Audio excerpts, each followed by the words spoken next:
Yes, this morning we announced changes to the shadow cabinet. Basically, this is to make sure that we hold the government to account the best way we can, using people who have experience in various areas and have interests in those particular areas. So what we announced this morning is a reshuffle. Edwin Reyes will take over education. We're facing the biggest upheaval in education for 40 years. I think it's only right and proper that Edwin, who's got 20 years experience as a teacher, is the one who basically will be able to interact with educators, parents, and hold the government to account on that. Other areas is we've given tourism to Trevor. Daniel's taking over heritage and financial services from me, but he continues on health, which is an extremely important area for us all and is only increasing in prominence. Yeah? I will take on responsibility for Brexit and some of the other areas that Danny himself used to do in the past as leader of the opposition. As you mentioned, Edwin Reyes is taking on the portfolio of education due to what you've called the upheaval to come, presumably the introduction of co-education, which the GSD supports. I don't have a problem with co-education. In fact, I've always been a supporter even when I was a student myself. The issue is, how is this going to be implemented together with a major infrastructure project in terms of building so many schools within the next 2 years? And we're talking about changes to key stages, all sorts of areas. So co-education is one element of the mix, but the whole mix taken as a whole is quite a significant change.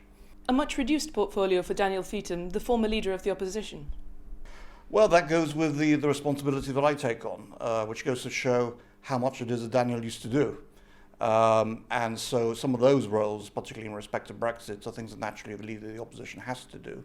And naturally what Daniel will be doing is more or less, which is still a hefty workload, but the workload of a normal MP as opposed to the leader of the opposition. You yourself are taking on 7 new portfolios, although relinquishing 2. A big increase in responsibilities and breadth of subjects, including Brexit. Absolutely right, although I reluctantly gave up heritage, which I've always been very fond of. But yes, there are areas there which I will have to take over. Brexit is something I've obviously been following along with the rest of us. Only last week the Chief Minister gave me a briefing on his latest visits to Brussels. So I am getting clued up on what's going on, and obviously I've naturally been following it. Almost all the MPs are taking on added responsibilities. Is the GSD somewhat thinly spread at this point? Well, look, opposition politics is very important. And my objective as leader of the opposition is to make sure that we hold the government to account as best as we can. So naturally, you don't have to do the maths with two people down on the opposition benches within the GSD official opposition, which means that all of us have to work that much harder. Is there a question mark over the longevity of this reshuffle, what with the upcoming leadership election?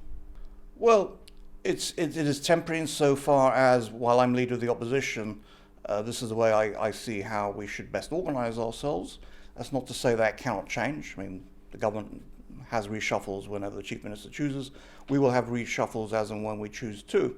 At this moment in time, I don't see a need to have a further reshuffle unless there is something major that happens within the party in the next 6 months.